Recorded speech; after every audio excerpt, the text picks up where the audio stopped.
Fala pessoal, como é que vocês estão? Olha, tô com bastante saudade, viu? Espero que vocês também estejam, mas vamos continuar tendo fé, que logo, logo esperamos retomar, né, a nossa normalidade. E mais do que nunca a gente precisa estar unido para enfrentar essa pandemia, essa crise aí que vem assolando o mundo, tá?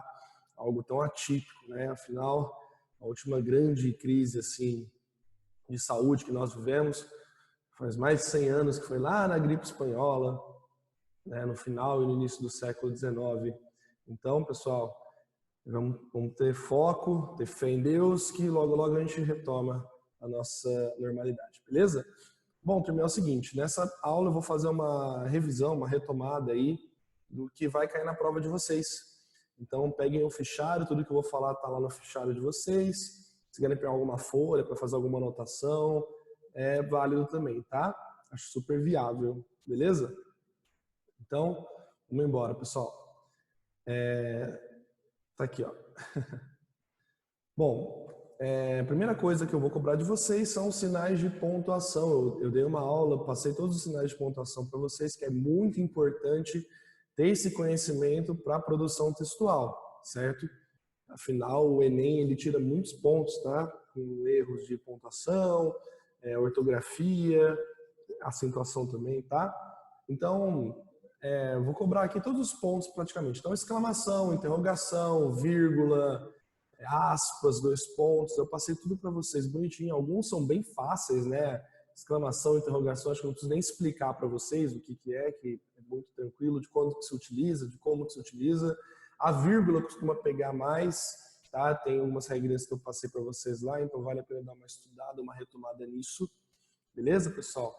Mas, basicamente, a vírgula lembra daquela estrutura, uma estrutura que é sujeito, verbo e complemento. Entre sujeito e verbo não podemos ter vírgula, assim como entre verbo e complemento, tá? Então, guardem esse modelinho. Então, se eu tenho lá, Pedro caminhou até a escola, Pedro, entre Pedro e caminhou, eu não posso ter uma vírgula ali, tá? E assim como entre caminhou e a escola, até a escola, eu não posso ter outra vírgula, tá? Então, isso é uma regrinha, beleza? Que se enquadra ali entre sujeito, verbo e complemento. Isso ajuda demais, tá? Bom, discurso direto, indireto, indireto livre, algo muito importante, costuma cair sempre exercícios aí também no vestibular, então é importante que vocês já vão aí se adequando, compreendendo bem o que é isso. O discurso direto, basicamente, quando nós temos um travessão, tá? E é a fala direta do personagem. Então, olha só. Então, Paulo disse, vamos logo com isso. Paulo está falando, tem um travessão, é a fala dele, isso é um discurso direto. Paulo, em determinado momento, gritou para andarem logo com as bagagens. Isso é um discurso indireto, porque é o narrador que está narrando a fala do Paulo. Não é o Paulo que está falando diretamente, é o narrador que está falando por ele. Então, Paulo, em determinado momento, gritou. Tá? Então, o narrador está falando que Paulo gritou, exatamente, isso é um discurso indireto. E aí, o discurso indireto livre, pessoal, é onde mais pega, talvez, mas é bem fácil quando você presta atenção. Olha só o exemplo. Paulo pensou em gritar como um animal feroz. Ora essa, como se não faltasse mais nada. Percebam que é basicamente a junção do discurso direto com o discurso indireto. Inclusive dá uma certa confusão aqui em saber se é o Paulo que está falando diretamente ou se é o narrador que está falando. Isso é o discurso indireto livre. Ele causa uma reflexão, ele causa ali um efeito estilístico muito bacana. Tem um autor brasileiro chamado Graciliano Ramos que utiliza muito desse discurso indireto livre. Então, olha só, Paulo pensou em gritar como um animal feroz.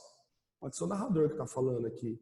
Mas aí, olha só como confunde. Ora essa, como se não faltasse mais nada. Esse como se não faltasse mais nada parece que é o Paulo que está falando.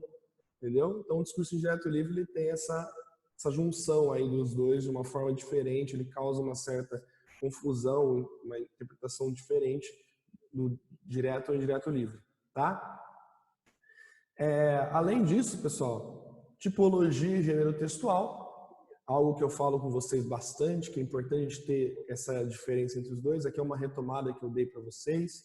Basicamente, tipologia textual são os tipos de texto, Gênero textual são gêneros que pertencem aos tipos de texto.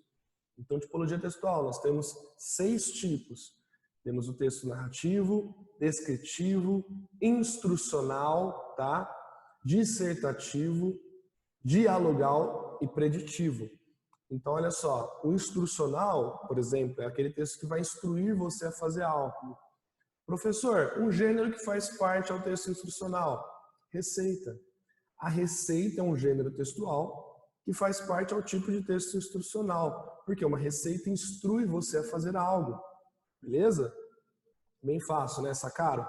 Narrativo, um conto. Conto é um gênero que pertence a qual tipo de texto? O tipo de texto narrativo, porque quando você conta alguma coisa, você narra uma história, beleza? É bem fácil, vocês vão relembrar facilmente. E por fim, alguns tipos de contos que nós trabalhamos, tá? Inclusive nós lemos o livro do Edgar Allan Poe, né? História em quadrinhos, né? Edgar Allan Poe HQ, que traz os contos de terror, né? Então nós temos os contos de fadas, terror, investigativo, cada um com sua característica específica.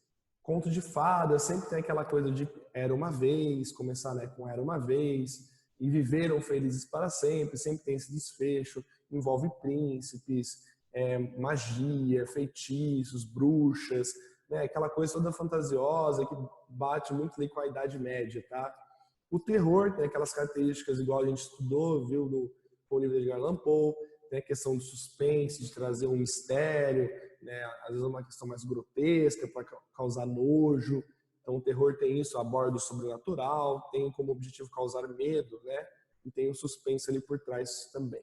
O investigativo tem todo aquele clima de trama, né? Então quando é uma história de assassinato, por exemplo, o policial investigar, tem questões policiais, tem também uma carga de suspense muito alta, beleza? Então são essas características cada um, identificar qual é um tipo de conto.